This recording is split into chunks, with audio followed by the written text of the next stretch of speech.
이제 그때 간증을 하시면서 새 자녀에 대한, 새 딸에 대한 이야기를 하셨어요. 따님이 세 분이 계신데 그 새 따님을 위해서 목사님께서 하셨던 것이 뭐냐면 매일 손을 얹고 그 따님들을 위해서 기도해 주었다는 이야기를 제가 들었습니다. 그러면서 목사님께서 그 기도했던 그 5가지에 대한 이야기를 해주시는 거예요.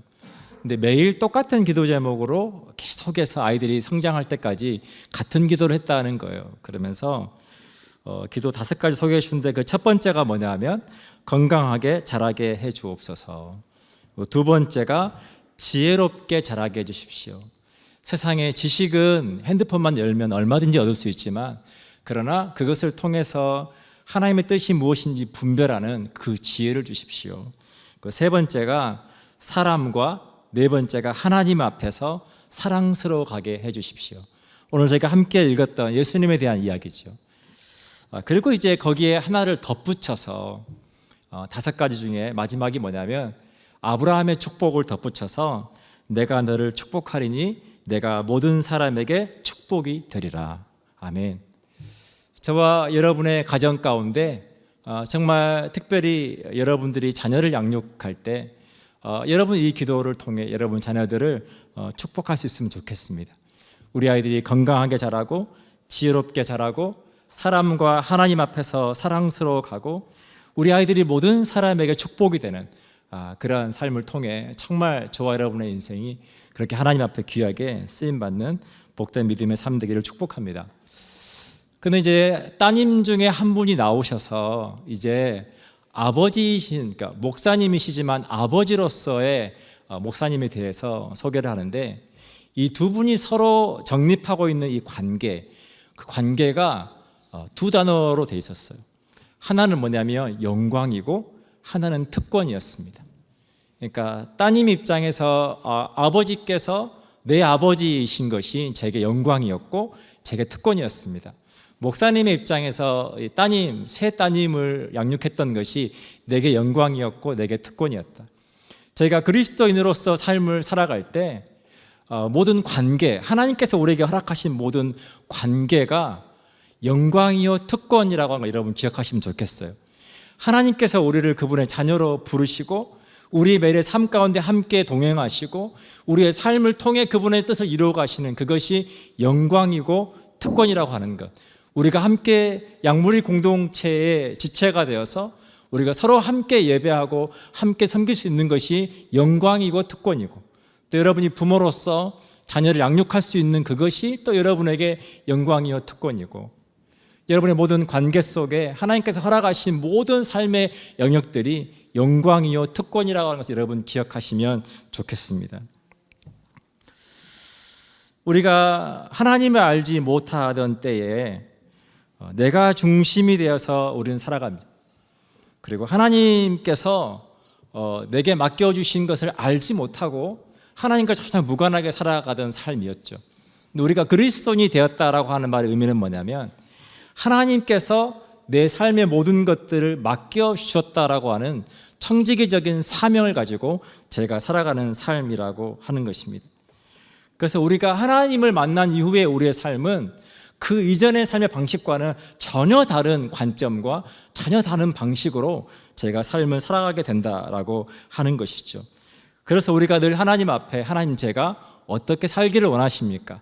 제가 늘 묻고 또 하나님 뜻을 분별하고 제가 순종하고 믿음으로 살아간 것을 통해서 하나님께서 저와 여러분을 통한 그분의 계획들을 아름답게 이루어 가신다라고 하는 것입니다. 그래서 우리 그리스도인들에게 있어서 우리의 삶은 하나님께서 우리에게 맡겨주신 청지기적인 소명을 이루어가는 믿음의 여정이라고 하는 것을 여러분 기억하시면 좋겠습니다. 오늘 본문 41절 이렇게 시작합니다. 그의 부모가 해마다 유월절이 되면 예루살렘으로 가더니 예수께서 12살 되었을 때에 그들이 이 절기의 관례를 따라 올라갔다가 그 날들을 마치고 돌아갈 때에 아이 예수는 예루살렘에 머무셨더라. 그 부모는 이를 알지 못하고 동행줄로 있는 줄로 생각하고 하룻길을 간 후 친족과 아는 자 중에서 찾되 만나지 못하매 찾으면서 예루살렘에 돌아갔더니.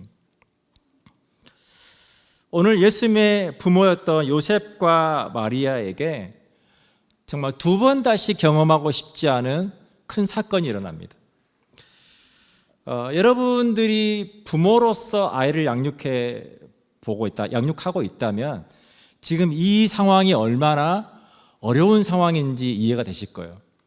또 한편으로 여러분이 그런 경험을 해본 적이 없다면 지금 이 상황이 얼마나 어려운 상황인지 와닿지 않으실 수 있어요.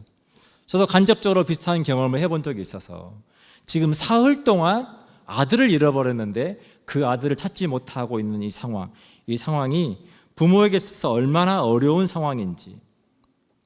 근데 지금이야 우리가 통신망이 잘 되어 있어서 우리가 하룻길을 떠나왔어도 예루살렘에 있는 아는 사람에게 전화를 해서 혹시 예수가 거기에 있냐 물어볼 수도 있고, 제가 경찰이나 또 여러분 가끔 이 문자가 올 거예요.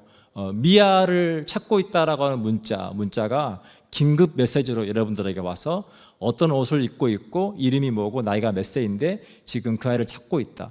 그러니까 그런 어떤 온라인망이나 경찰 어떤 그런 도움을 받아서 아이를 찾을 수 있는 상황도 아니고, 굉장히 이 인신매매가 성행했던 당시에 그 상황 속에 아들을 잃어버렸다라고 하는 것은 굉장히 엄청난 사건이라고 하는 것입니다. 근데 이 끔찍한 사건이 일어나고 있는 그 배경이 오늘 본문의 41절과 42절입니다. 유대인의 절기 중에 가장 큰 유월절이 되어서 전국에서 사람들이 예루살렘으로 다 모여들고 있는 그 상황, 그러니까 너무나 많은 사람들 속에서 너무나 어수선한 그 상황에서 정말 아들을 잃어버린 상황이라고 하는 거죠. 우리가 성경을 읽어볼 때 예수님의 어린 시절을 기록한 내용이 많지 않습니다. 근데 왜 예수님의 그 어린 시절을 기록한 내용 중에 어쩌면 빼고 싶은 내용, 이 사건은 그냥 그렇게 드러내고 싶지 않은 내용인데 왜 굳이 이 누가복음 2장에 이 사건, 예수님을 잃어버린 이 사건에 대해서 기록하고 있냐라고 하는 것입니다. 그 이유는 이것이 단지 부모인 요셉과 마리아가 아들인 예수를 잃어버린 사건이 아니라 인간으로 이 땅에 오신 예수님께서 이제 하나님의 아들로서 살기 시작되는 인생의 굉장히 중요한 터닝 포인트, 예수님 개인에게 있어서도 부모인 요셉과 마리아에게 있어서도 그리고 인류의 전 역사에 있어서도 하나님의 나라에 있어서도 굉장히 중요한 터닝 포인트가 되는 사건이기 때문에 여기에 기록해 놓았다라고 하는 것입니다. 사흘 동안 예수님을 찾지 못하다가 46절입니다. 사흘 후에 성전에서 만난즉 그가 선생들 중에 앉으사 그들에게 듣기도 하시며 묻기도 하시니 듣는 자가 다 그의 지혜와 대답을 놀랍게 여기더라. 예수님을 그렇게 찾아다니다가 찾았는데 예수님께서 성전에 계신 거예요. 그때 부모들이 할 수 있는 반응은 딱 한 가지일 것 같아요. 만나는 그 순간 입에서 험한 말이 나오지 않았을까? 얼마나 지금 걱정하고 혹시나 잘못되지 않았을까? 뭔가 머릿속에 그러한 생각을 하고 그렇게 찾다가 혹시나 하고 성전에 가보았는데 예수님께서 지금 성전에서 율법사들과 토론을 하고 계신 거죠. 그러니까 살아있다라는 안도감과 함께 그 마음속에 힘들었던 모든 것들이 함께 드러나는 시간이었을 거예요.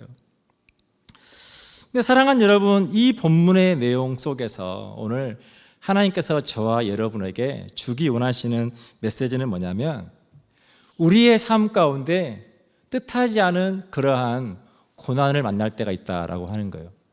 분명히 지금 부모인 요셉과 마리아의 입장에서는 이거는 정말 엄청난 사건이에요.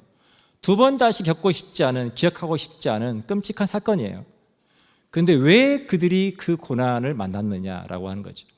저와 여러분의 삶 가운데 우리가 의도한 대로 뭔가 이루어지지 않고 뜻하지 않은 일을 만났을 때 우리가 하나님과 무관할 때는 단지 그것이 그냥 고난에 불과하지만 우리가 하나님 안에 있을 때 일어나는 그 일 속에서 우리에게 필요한 것은 왜 내 삶 가운데 이 일이 일어나고 있는지에 대한 새로운 그 고난에 대한 재해석이 필요하다라고 하는 것입니다.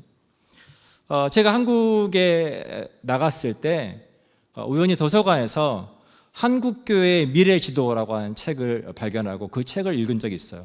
근데 그 책을 쓰신 분이 최윤식 소장님, 미래학자라고 너무 잘 알려져 있고 최근에 굉장히 많은 기업들과 또 많은 교회에 굉장히 많은 도움을 주고 있고 강연도 많이 하시고 책도 내시는 분이신데 최근에 그분이 한 기독교 방송에 나오셔서 이제 간증하신 이야기를 들었어요. 근데 그분이 최근에 쓰신 책의 제목이 뭐냐면 미래학자 고난을 말하다. 그러면서 이제 그분이 미래학자인 그분이 고난에 대한 이야기를 왜 하는지 그거에 대해서 짧게 설명을 해주는데 그분이 이런 얘기를 하시는 거예요. 우리 그리스도인은 고난에 대해서 하나님의 관점에서 이 고난을 재해석해야 된다라고 하는 거예요. 지금의 아픔과 위기가 무엇을 위한 것인지, 그것이 지금 하나님의 계획 아래서 일어나고 있는 일인지, 그래서 그것을 통해서 우리가 우리 삶의 소명을 다시 우리가 재확인하고 내 삶이 지금 바른 방향으로 가고 있는지 다시 그것을 재조정하는 그러한 시간들이 필요하다라고 하는 것입니다. 오늘 본문에서 우리가 함께 살펴보고 있는 지금 그냥 쉽게 설명하면 미아 사건, 예수님을 잃어버린 미아 사건. 근데 이것은 예수님을 잃어버린 사건이 아니라 요셉과 마리아에게 하나님께서 메시아이신 예수님을 맡겨주신 다시 그 청지기적 소명을 회복하시는 시간이라고 하는 것입니다. 오늘 본문에 보면 48절입니다. 그의 부모가 보고 놀라며 그의 어머니는 이르되 아이야 어찌하여 우리에게 이렇게 하였느냐 보라 내 아버지와 내가 근심하여 너를 찾았노라. 굉장히 부드럽게 표현되어 있지만 실은 굉장히 험악한 표현이었을 것 같아요. 여기에서 마리아가 지금 예수님께 뭐라고 하고 있냐면 아이야 라고 부르고 있어요. 아직 마리아에게 있어서 예수님은 그냥 육신적인 아들인 예수로 머물러 있는 거예요. 근데 오늘 저희가 함께 읽은 본문의 시작은 42절에 이렇게 되어 있어요. 예수께서 12살 되었을 때에 라고 기록되어 있습니다. 이 유대인들에게 있어서 12살이라고 한 나이는 굉장히 의미가 있는 나이예요. 12살이 되면 이 헬라 나이로 12살이 되면 성인으로 인정받는 나이입니다.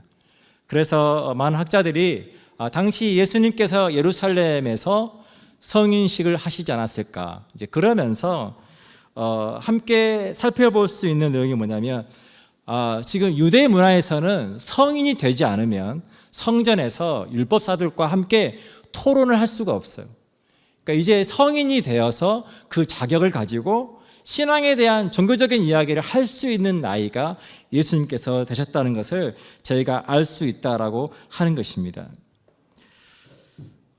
누가복음 1장 30절에서 33절을 보면 천사가 마리아에게 찾아와서 앞으로 예수님이 탄생할 것에 대한 이야기를 하는 내용이 나옵니다.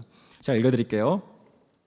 천사가 이르되 마리아여 무서워하지 말라. 내가 하나님께 은혜를 입었느니라. 보라 내가 잉태하여 아들을 낳으리니 그 이름을 예수라 하라. 그가 큰 자가 되고 지극히 높으신 이의 아들이라 일컬어질 것이요 주 하나님께서 그 조상 다윗의 왕위를 그에게 주시리니 영원히 야곱의 집을 왕으로 다스리실 것이며 그 나라가 무궁하리라. 아들을 낳을 텐데 그 이름을 예수라고 해라. 근데 마태복음 1장 21절은 이거에 대해서 조금 더 부연 설명을 해줍니다. 아들을 낳으리니 이름을 예수라 하라. 이는 그가 자기 백성을 그들의 죄에서 구원할 자이심이라 하니라. 마리아가 앞으로 낳게 될 예수라고 하는 그 아들은 이 땅에 있는 모든 인류를 구원할 메시아이시다라고 하는 거죠. 그래서 하나님께서 마리아에게 그 예수 그리스도를 맡겨주신 것에 대한, 그러나 다시 희미해진 그 마음을 다시 하나님께서 리마인드 시켜주시는, 그래서 예수님의 이제 그분의 영적인 사역들이 시작되는 굉장히 중요한 터닝 포인트가 되는 사건이라고 하는 것입니다. 누가복음 2장 17절 19절을 보면 천사가 자기들에게 이 아기에 대하여 말한 것을 전하니 듣는 자가 다 목자들이 그들에게 말한 것들을 놀랍게 여기되 마리아는 이 모든 말을 마음에 새기어. 마리아가 예수님에 대한 천사의 말을 마음에 새겼다라고 되어 있습니다. 근데 이제 아직 예수님이 12살이 될 때까지, 그때 아이를 양육할 때 계속 마리아에게 있어서 예수님은 그냥 아들 예수, 인간 예수로 머물러 있었다라고 하는 거예요. 오늘 본문의 51절에 보면 예수께서 함께 내려가사 나사렛에 이르러 순종하여 받드시더라. 그 어머니는 이 모든 말을 마음에 두니라. 그 말은 오늘 49절입니다.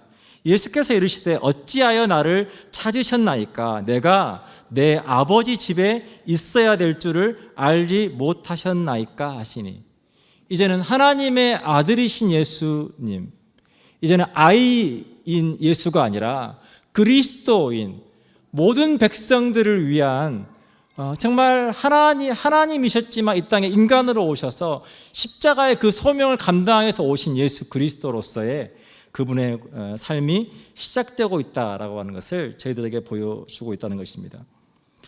이사야서 43장 1절은 저에게 이렇게 말해줍니다. 야곱아, 너를 창조하신 여호와께서 지금 말씀하시느니라. 이스라엘아, 너를 지으신 이가 말씀하시느니라. 너는 두려워하지 말라. 내가 너를 구속하였고 내가 너를 지명하여 불렀나니 너는 내 것이라. 하나님께서 저와 여러분에게 분명하게 말씀해 주시는 것은 뭐냐면, 내가 너를 창조하였고 내가 너를 지명하여 불렀나니 너는 내 것이라. 우리가 많은 경우에 신앙생활을 하면서도 여전히 내가 내 인생의 주인이 되고 여전히 내 만족과 내 성공과 내 유익을 위해 살아가기가 참 쉽습니다. 그러나 성경은 오늘 저에게 분명하게 말씀합니다. 내가 너를 창조한 여호와다. 내가 너를 지명하였고 내가 너를 불렀고 내가 너를 택하였다. 그러니 너희가 두려워하지 마라. 예수님께서 그러한 청지기적 삶을 살아가실 때 오늘 성경 52절은 그 삶에서 나타나는 하나님의 은혜를 설명해 줍니다. 예수는 지혜와 키가 자라가며 하나님과 사람에게 더욱 사랑스러워 가시더라. 사랑하는 여러분, 우리가 그리스도인이라고 하는 말의 의미는 예수님을 따르는 사람들이라고 하는 의미를 담고 있습니다.